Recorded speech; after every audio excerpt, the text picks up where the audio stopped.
வணக்கம். இன்சுலின் ஊசி இல்லாமல் மருந்து இல்லாமல் ரத்த சர்க்கரையினுடைய அளவை கட்டுப்படுத்தணும் அப்படின்னு நினைக்கிறோம். ஒவ்வொருத்தரும் பார்க்க வேண்டிய ஒரு வீடியோ தான் இது. ரொம்ப எளிமையாக எப்படி வந்து ரத்த சர்க்கரையினுடைய அளவை கட்டுப்படுத்தலாம் அப்படின்னு தெரிஞ்சுக்கிறதுக்கு முன்னாடி நம்ம சேனலுக்கு சப்ஸ்கிரைப் பண்ணிக்கோங்க. பக்கத்தில் இருக்கக்கூடிய நோட்டிஃபிகேஷன் பெல் பட்டனையும் கிளிக் பண்ணிக்கோங்க. இந்த வீடியோவில் நம்ம பார்க்க போகிறது பார்த்தோம்னா நம்ம எல்லாருக்குமே தெரிஞ்ச ரொம்ப எளிமையாக கிடைக்கக்கூடிய ஒரு மூலிகை தேநீர் தான். இந்த தேநீரை தொடர்ந்து எடுத்துக்கும் பொழுது ரத்த சர்க்கரையினுடைய அளவை கட்டுப்படுத்த முடியும் அப்படின்றது நிறைய பேருக்கு தெரியாத ஒரு விஷயமாவே இருக்கு. ஏற்கனவே நம்மளோட சேனல்ல வில்வ பழத்தை கொண்டு நம்ம வந்து எப்படி வந்து ஒரு ஜூஸ் செய்யறது அப்படின்னு பார்த்திருக்கோம். அந்த வில்வ பழம் பார்த்தோம்னா நீரிழிவுக்கு மட்டும் இல்லாம நிறைய உடல் உபாதைகளுக்கும் உடல் தொந்தரவுகளுக்கும் ஒரு சிறந்த மருந்து அப்படின்றதையும் பார்த்திருக்கோம். அந்த வீடியோ பார்க்காதவங்க கண்டிப்பா பாருங்க.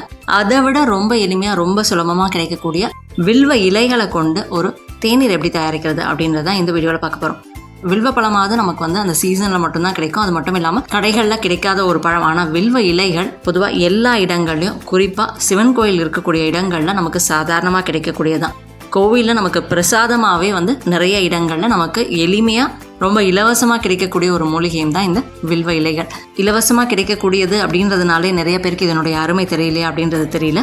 ஆனால் இலவசமாக கிடைக்கக்கூடிய இந்த வில்வ இலைகளை வீட்டுக்கு கொண்டு வந்துட்டு அதை வந்து ஒரு தேநீராக அன்றாடம் நம்ம வந்து குடிக்கும் பொழுது ஒரே ஒரு மாசத்துல ஒரு பெரிய மாற்றத்தை பார்க்க முடியும் அப்படின்னு சொல்லலாம். அந்த அளவுக்கு நீரிழிவை கட்டுப்படுத்தக்கூடிய ஒரு சிறந்த மூலிகை மருந்து இந்த வில்வ இலைகள். வில்வ இலை தேநீரை வந்து அன்றாடம் எடுத்துக்கும் பொழுது சிறந்த ஒரு பலனை கண்டிப்பாக பார்க்க முடியும். வில்வ இலைகள் பொதுவாக வந்து நீரிழிவுக்கு, அதாவது ரத்த சர்க்கரையை குறைக்கிறதுக்கு மட்டும்தானே அப்படின்னு கேட்டால் அது மட்டும் இல்லை. நம்மளுடைய இன்சுலின் செயல்பாட்டையும் தூண்டக்கூடியது, கல்லீரலை சுத்தம் பண்ணக்கூடியது, சிறுநீரகத்தை பாதுகாக்கக்கூடியது, அதே மாதிரி நம்மளுடைய உடலினுடைய ஜீரண சக்தியை மேம்படுத்தக்கூடிய ஒரு தன்மையும் இந்த வில்வ இலைக்கு ரொம்பவே அதிகமாக இருக்குது.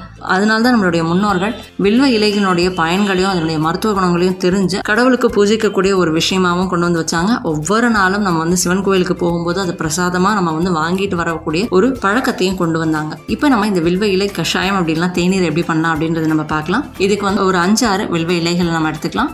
அதோட ஒரு 1.25 கப் அளவுக்கு தண்ணி எடுத்துக்கலாம். இந்த இலைகளை நல்லா வந்து கழுவி சுத்தம் பண்ணி எடுத்துக்கிட்டதுக்கு அப்புறமா ஒரு பாத்திரத்துல 1.25 கப் அளவுக்கு தண்ணீரும் அதோட வந்து இந்த சுத்தம் பண்ணி எடுத்து வச்சிருக்கிற வில்வ இலைகளையும் நம்ம சேர்த்து நம்ம வந்து கொதிக்க விடலாம். காலையில வெறும் வயிற்றுல ஒரு 21 நாள் இந்த தேநீர் எடுத்துக்கும் பொழுது சிறந்த ஒரு பலனை கொடுக்கும். இந்த வில்வ இலை தேநீரோட நெல்லிக்காய் சேர்த்து நம்ம வந்து சாப்பிடலாம். நீரிழிவு இல்ல, உடல் ஆரோக்கியத்துக்காக எடுத்துக்கணும் அப்படின்னு நினைக்கிறவங்க இதோட வந்து தேன் கலந்து சாப்பிடலாம். நீரிழிவு இருக்கிறவங்க எதுவுமே தேவையில்லை, வெறும் இந்த கஷாயத்தை மட்டும் அப்படியே வந்து வடிகட்டி எடுத்துட்டு 21 நாள் சாப்பிட்டோம்னாலே நல்ல ஒரு பலனை கொடுக்கும். தொடர்ந்து ஒரு 3 மாத காலங்கள் சாப்பிட்ட நீரிழிவு ரொம்ப எளிமையாக கட்டுப்படுறதையும் நம்ம வந்து பார்க்க முடியும். நல்ல ஒரு கொதி வந்தோன்னா அடுப்பை வந்து சிறுதியில் வச்சுட்டு ஒரு 5 நிமிஷம் கொதிக்க விட்டுட்டு அதுக்கப்புறமா வந்து அடுப்பு அணைச்சிட்டு ஒரு 5 நிமிஷம் மூடி வச்சிடலாம். அதுக்கப்புறம் இந்த இலைகளை எடுத்துட்டு தேநீரை நம்ம வந்து வடிகட்டி எடுத்துக்கலாம். அவ்வளவுதான், நமக்கு இந்த வில்வ இலை கஷாயம், வில்வ இலை தேநீர் தயாராகிடுச்சு.